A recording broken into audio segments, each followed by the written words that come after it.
Good evening friends. બસ્તી યંત્રની અંદર નેક્સ્ટ ટોપિક છે ક્લાસિફિકેશન ઓફ ધ બસ્તી. તો એની અંદર અધિષ્ઠાનના પ્રમાણે જે છે બસ્તીના કેટલા પ્રકાર? 4 પ્રકાર. વાયવાની અંદર મોસ્ટ ટાઈમ કે અધિષ્ઠાન પ્રમાણે ક્લાસિફિકેશન ઓફ બસ્તી કેટલી? તો 4 પ્રકારની. કઈ?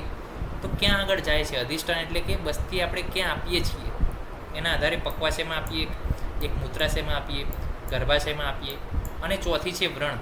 એટલે 3 આશય તો ખરા જ, અને એક વ્રણાશય એટલે કે જ્યાં વ્રણ થયો છે એ જે છે ત્યાં આગળ વ્રણ બસ્તી આપવામાં આવે છે. તો પક્વાશયગત જે છે ક્યાં આપવામાં આવે છે? તો કે કોલોનમાં આપવામાં આવે છે થ્રુ ધ એનાલ કેનાલ. કઈ બસ્તી? નિરુ અને અનુવાસન. પછી મૂત્રાશયમાં યુરેથ્રા દ્વારા આપવામાં આવે છે, ગર્ભાશયમાં વજાઇના દ્વારા ઉત્તર બસ્તી આપવામાં આવે છે, અને વ્રણ બસ્તી જે છે વ્રણમાં શોધન અને રોપણ જેવી પ્રક્રિયા કરવા માટે આપવામાં આવે છે. તો પક્વાશય, મૂત્રાશય, ગર્ભાશય અને વ્રણ બસ્તી, આ 4 બસ્તી 4 આશયની અંદર આપવામાં આવે છે. અધિષ્ઠાન પ્રમાણે 4 પ્રકાર છે.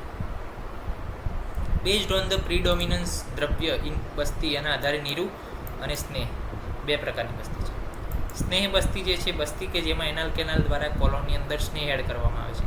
એની અંદર શું છે? સ્નેહ એડ કરવામાં આવે છે. તો સ્નેહ બસ્તી યથા વયો નિર્વાણામ યા માત્રા પરિકીર્તિતા પાદાવકૃષ્ટાંસ્તા કાર્ય સ્નેહ બસ્તી સુદેહિના. એટલે કે પાદાવકૃષ્ટ એટલે કે 1/4 ડોઝ ઓફ ધ નિરુ બસ્તી એ જે છે સ્નેહ બસ્તીની માત્રા છે. નિરુ બસ્તી કરતાં 1/4 ડોઝ એ સ્નેહ બસ્તીની માત્રા છે. જો નિરુ બસ્તીનો ડોઝ 12 પ્રસૂત એટલે કે 24 પલ હોય તો જે છે સ્નેહ બસ્તીની માત્રા એ એનો ચોથો ભાગ એટલે કે 12નો ચોથો ભાગ એટલે કે 3 પ્રસૂત એટલે કે 6 પલ જેટલો હોય છે. અહીંયા એક પ્રસૃત એટલે કેટલા પલ? 2 પલ. એક પ્રસૃત એટલે કેટલા પલ? 2 પલ. એ આપણે યાદ રાખવાનું છે. તો નિરુનો ડોઝ પણ અહીંયા લખેલો છે, યાદ રાખી લેજો, આગળ ભણશું. પણ તો અત્યારે યાદ રાખી લો કે નિરુ બસ્તીનો ડોઝ 12 પ્રસૂત છે, જ્યારે સ્નેહ બસ્તીનો ડોઝ 3 પ્રસૂત છે. સ્નેહના એડમિનિસ્ટ્રેટર માત્રા પરથી તેના 3 પ્રકાર છે કે સ્નેહ બસ્તી, અનુવાસન અને માત્રા. સ્નેહ બસ્તી જે છે 6 પલ, અનુવાસન બસ્તી સ્નેહ બસ્તી કરતાં કેટલી છે? અડધી છે, 3 પલ. અને માત્રા બસ્તી અનુવાસન બસ્તી કરતાં પણ અડધી છે, તો 1 પલ. એ પ્રકારનું જે છે અહીંયા ક્લાસિફિકેશન સ્નેહ બસ્તીનું છે. સ્નેહ બસ્તી, અનુવાસન બસ્તી અને માત્રા બસ્તી. તો સ્નેહ બસ્તી કેટલો? 6 પલ. અનુવાસન કેટલી? 3 પલ, અડધી. માત્રા કેટલી? એનાથી પણ અડધી, 1 કે 1.5 પલ. તો આ રીતના જો પહેલાં નિરુ બસ્તી તો કે 12 પ્રસૂત એટલે કે 24 પલ. પછી એનાથી ચોથો ભાગ એ સ્નેહ બસ્તી એટલે કે 6 પલ. પછી અનુવાસન બસ્તી કેટલા પલ? 6ના અડધા 3.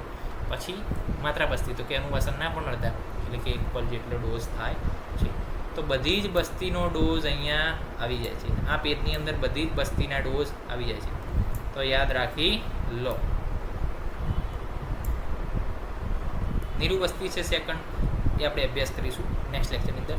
તો આજે આપણે જોઈએ સ્નેહ બસ્તી અને ક્લાસિફિકેશન. તો ક્લાસિફિકેશનની અંદર 4 આશય: પક્વાશય, મૂત્રાશય, ગર્ભાશય અને વ્રણ બસ્તી એટલે કે વ્રણ આશય જે છે આપણે કહી શકીએ છીએ. અને દ્રવ્યોના આધારે નિરુ અને સ્નેહ. સ્નેહની અંદર સ્નેહ વપરાય, નિરુની અંદર શું વપરાય આપણે અભ્યાસ કરીશું નેક્સ્ટ લેક્ચરની અંદર.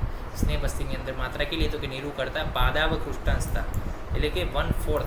પાદાવકૃષ્ટાતા એટલે કે 1/4 જે છે ડોઝ છે નિરુનો, એટલે કે નિરુનો ડોઝ છે 24 પલ, તો આનો ડોઝ થાય સ્નેહ બસ્તીનો 6 પલ.